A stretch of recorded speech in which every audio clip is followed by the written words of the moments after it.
He was born into chains, owned by another man, abused, silenced, but somehow, Epictetus became the voice of inner freedom. While emperors ruled the world, he ruled his own mind. He didn't choose his life. He was born into slavery, into pain, into powerlessness. But Epictetus, a man most people today have never heard of, became a giant in the world of philosophy. He had no wealth, no army, no political voice. What he had was something the world couldn't take from him, a mind trained to endure anything. The man who owned him once twisted his leg until it broke. Epictetus didn't scream, he just said calmly, "You're going to break it." And when it finally snapped, he simply added, "I told you so." Pain didn't own him, suffering didn't define him, and freedom wasn't about escaping chains. It was about mastering his reactions. This man, a slave, would one day be quoted by kings, generals, warriors, and modern thinkers. Why? Because his life proved something we're still trying to understand today. You can be unbreakable, even if the world tries to break you.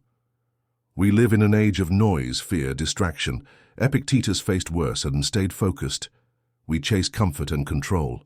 He embraced discomfort and gained control of himself, and he believed this. No man is free who is not master of himself. He had every reason to be bitter, angry, resentful. But he chose wisdom. He chose discipline. He chose to take ownership of the one thing no one could steal, his mind. And that's where we begin our journey. Through Epictetus, we'll discover what real power looks like. Not fame, not success, but the kind of inner strength that can survive slavery, pain, and death without bending. Because in a world full of broken men chasing illusions, Epictetus stood tall, without ever needing to stand at all. After his injury, Epictetus wasn't angry. He didn't seek revenge, he didn't beg for justice, because he had already decided something most people never even consider. Suffering is part of life, but how you suffer, that's your choice. He began to study philosophy, not in comfort, not in peace, but in the depth of adversity, surrounded by humiliation, treated like an object. And still, he learned. Not to escape, but to understand. Not to rise socially, but to rise internally. Because true power, he realized, isn't about dominating others, it's about dominating yourself. That's where Stoicism began to shape him, not as an abstract theory, but as a weapon against despair. It's not what happens to you, but how you react to it that matters. Epictetus. While others broke down from far less, Epictetus stood up, on the inside. He began to train his thoughts. He questioned every impulse, every desire, every fear. What if anger was weakness? What if blaming others was a trap? What if peace was found not in control, but in letting go? He studied under the Stoic philosopher Musonius Rufus, and finally, after years of servitude, he gained his freedom. But by then, he was already more free than most emperors. Freedom to Epictetus wasn't about status. It wasn't about money or position. It was about this. No one can hurt you without your consent. His power didn't come from rebellion. It came from discipline. From knowing that the world is chaotic, people are cruel, and fate is indifferent. But your mind can remain untouched. He once said, "If you want to improve, be content to be thought foolish and stupid." Because he understood, most people live to be accepted, few live to be wise. We are raised in a world that whispers constantly, more, faster, easier now. Desire isn't just accepted, it's worshipped. But Epictetus saw it as a trap. Not because he rejected joy, but because he understood this truth. The more you need, the more you're enslaved. Desire is never full, it always wants one more thing. More comfort, more recognition, more pleasure, more approval. But every time you feed it, it grows stronger, and soon you're not in control, you're being controlled. Epictetus taught this. If you wish to be free, then wish only for what depends on you. He lived simply. He owned almost nothing. He slept on a straw mat. He didn't care about wealth, status, or even being remembered, because none of that belonged to him. Not really. What he did care about was something most people ignore. Discipline, self-command, inner freedom. And that begins with the will. Your ability to say, "No, I don't need that. I won't chase that. I choose better. Discipline wasn't punishment for Epictetus, it was power. Because every time you resist temptation, you grow stronger. Every time you walk away from what the world says you must have, you break another invisible chain. He said, "No man is free who is not master of himself." Think about that. Not master of money. Not master of your job. Not master of others. Master of yourself. That's the foundation of true Stoicism, and it's why so few people today ever feel peace, because they're slaves to comparison, to hunger, to what others think. But Epictetus had nothing, and still felt whole. Why? Because he understood what to want, and what to walk away from. Don't seek for things to happen the way you want them to. Seek to want things the way they happen, and you will find peace. He wasn't cold. He wasn't emotionless. He was free, because he no longer depended on anything external to define his worth. He had found the most dangerous kind of power, the power to say no, and in a world ruled by craving, that made him unstoppable. When something happens, the only thing in your power is your response. Epictetus. Most people live as slaves, not to chains, but to emotion. Someone insults them, and they explode. Plans fail, and they spiral into fear. Someone leaves, and they collapse. They live by reaction. But Epictetus knew, a man ruled by reaction is already defeated. He taught that every moment of life gives you a choice. Will you react like an animal, purely from instinct? Or will you respond like a thinker, with clarity and control? That space between stimulus and response. That's where freedom lives. That's where strength is forged. He said, "It's not the events themselves that disturb us, but our opinions about them. Someone betrays you. You can rage, seek revenge, destroy yourself with bitterness. Or you can choose reason. You can ask, what does this teach me? How do I remain in control? What response reflects my values?" That's Stoicism, not detachment. Mastery. Epictetus trained his students to pause, to hold back the storm inside long enough to ask, is this within my control? Because if it isn't, you owe it no reaction. That's how he survived slavery. That's how he endured cruelty, by refusing to give his peace to things outside his power. We live in a world obsessed with reaction. Instant replies, public outrage as emotional overdrive, but the Stoic walks a different path. Quiet, clear, still, because they know. Anger is never impressive, but self-control, that terrifies weak men. When the world provokes you, and pause. When people mock you, breathe. When everything seems to fall apart, anchor yourself. Because you can't control what happens, but you can control how you interpret it, how you carry it, how you rise from it. Epictetus once said, "If someone succeeds in provoking you, realize that your mind is complicit in the provocation." And that's the truth. No one makes you angry. You allow yourself to be. No one steals your peace. You give it away. He chose differently.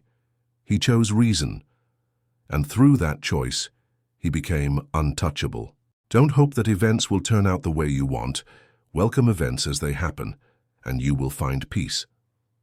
Epictetus. Life will never be fair. You will face loss, betrayal, pain, disappointment. This is not a tragedy. This is the rule. Epictetus understood this deeply. He said, "We suffer not from the things themselves, but from our opinions about them." The truth is simple. You cannot control what happens to you. You can only control how you respond. But here's the secret many miss. To accept your fate is not to surrender. It is to embrace power. The Stoics called this amor fati, the love of fate. Instead of resisting reality, Epictetus taught his students to love the flow of life, to welcome whatever comes with open arms, not because it is easy, not because it's pleasant, but because resistance only breeds suffering. When you stop fighting the inevitable, you free your mind from chains far stronger than steel, chains of anger, frustration, and despair. He said, "Man is not worried by real problems so much as by his imagined anxieties about real problems." Imagine how much energy you waste every day, wishing things were different, resenting what you can't change. Epictetus said, "Make the best use of what is in your power, and take the rest as it happens." This is not passivity, it is active acceptance. It means doing your best where you can, letting go where you can't, finding peace in the chaos. Epictetus lived this truth every day. He faced cruelty, betrayal, exile, and always came back to this thought. My peace depends on my mind, not the world. To accept fate is to be free from fear of the unknown. It is to carry your burdens without bitterness. It is to walk with strength, even when the path is dark. This is the power Epictetus gave the world, not a promise of comfort, but a promise of unbreakable strength. Virtue is the only good, and everything else is indifferent. Epictetus. Epictetus taught that true happiness and freedom don't come from external things, wealth, fame, pleasure. They come from virtue, living rightly, in harmony with reason and nature. But what does living according to nature really mean? It means accepting your role as a rational being, using your reason to guide your actions, and practicing virtues like wisdom, courage, justice, and self-control. For Epictetus, virtue was the only true good. Everything else, money, health, status, was indifferent. Not because those things don't matter, but because they don't define your worth. Imagine a man stripped of everything, his possessions, his freedom, even his health. If he remains virtuous, he remains free. If he loses his virtue, he loses everything. This is why Epictetus said, "We are not disturbed by things, but by the view we take of them." When you live by virtue, you don't fear loss or failure. You don't depend on fortune or others' approval. You act according to what is right, regardless of consequences. This radical commitment to virtue means making hard choices every day, choosing what is right over what is easy, choosing courage over comfort, choosing wisdom over ignorance. Epictetus taught that this is the path to inner peace, a peace no storm can shake, a freedom no chains can bind. He said, "First say to yourself what you would be, and then do what you have to do." It is a call to responsibility, to live consciously, deliberately, and with integrity. Virtue is a practice, not a goal. It's not perfection, but progress.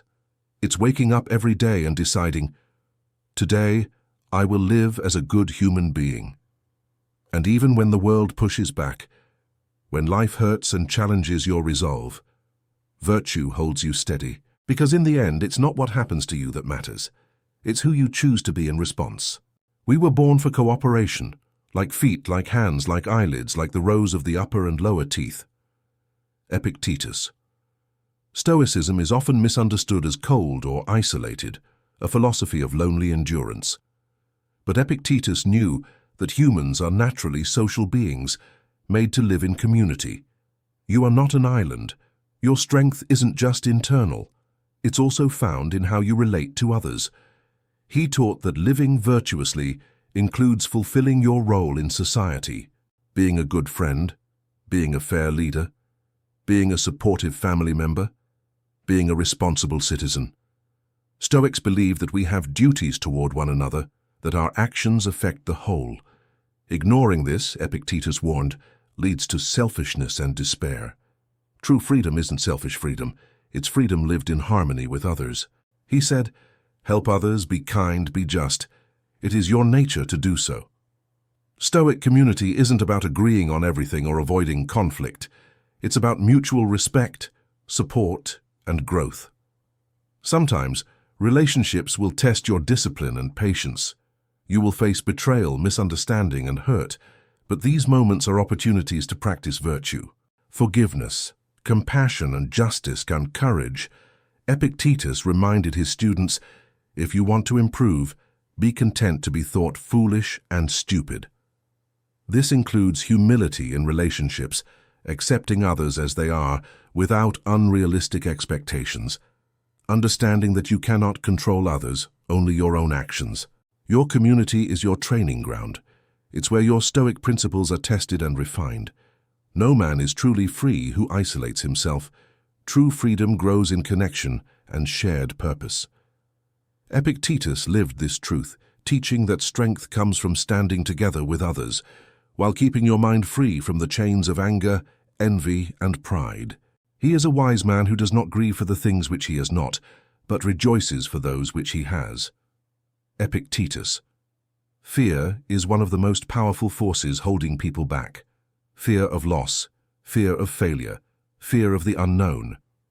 Epictetus taught that fear isn't about the world, it's about our judgments of the world.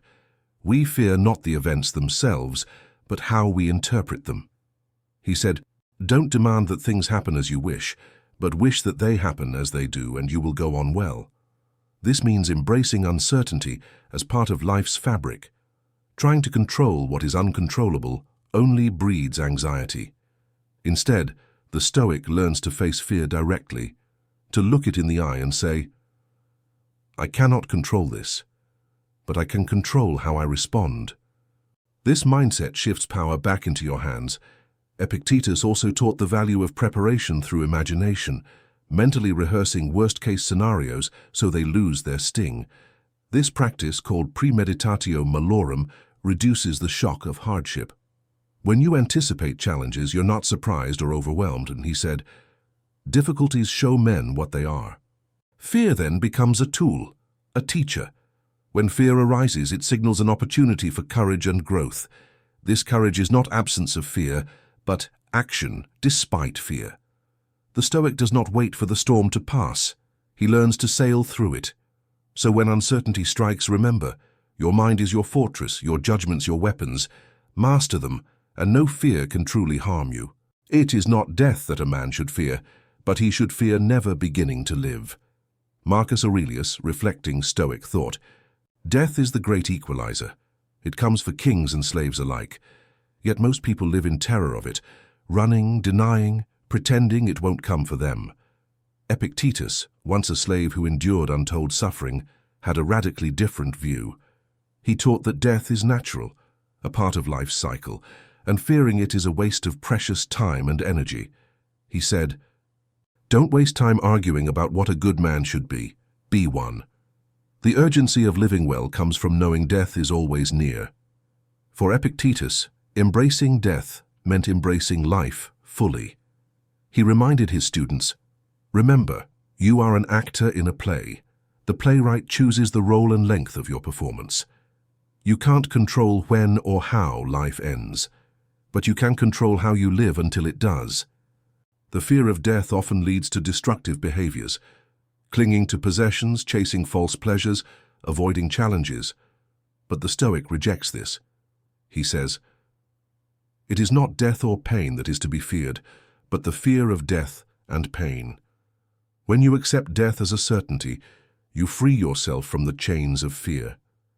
You begin to live with purpose and urgency. Epictetus urged, "Live each day as if it were your last." Not as a cliché, but as a challenge. Every moment is precious because it will never come again. Every choice shapes the legacy you leave behind. Death teaches humility. That control is an illusion, but it also teaches courage, the courage to face the unknown with dignity. Epictetus showed that a good life is not about longevity, but about virtue and peace of mind. He made death less frightening by making life more meaningful. The key is to keep company only with people who uplift you, whose presence calls forth your best. Epictetus. Epictetus's journey from slavery to wisdom teaches us a profound truth. True freedom is not about circumstances. It's about the state of your mind. He showed that no matter how brutal life gets, no matter how many chains bind your body, you can be free. Truly free. By mastering your thoughts, your desires, and your reactions, his teachings echo through centuries because they answer a universal question: how do we live well when the world is uncertain, cruel, and beyond our control? The answer lies in discipline, acceptance, and virtue, in choosing reason over rage, in embracing fate instead of fighting it, in acting with courage even when afraid. Epictetus's legacy is a call to power, not the power to command others, but the power to command yourself. In a world filled with distraction, noise, and chaos, his voice reminds us to return inward, to build strength from within. He urges us to live deliberately, to say no to fleeting pleasures and yes to lasting values. The path is not easy. It demands sacrifice and persistence. It requires facing pain without flinching, accepting loss without despair, and walking with integrity even when alone. But it leads to something priceless, a life of meaning, peace, and true freedom. Epictetus didn't just teach philosophy. He lived it, and in doing so became a beacon for all who seek strength beyond circumstance. As you close this journey, remember, you don't have to be a slave to your fears, desires, or the chaos around you. Like Epictetus, you can choose mastery, the mastery of yourself. Because freedom isn't given, it's earned moment by moment, thought by thought. And that is the greatest victory of all. Wisdom like this changed the lives of emperors and slaves. Let it change yours. Subscribe and don't miss the next chapter.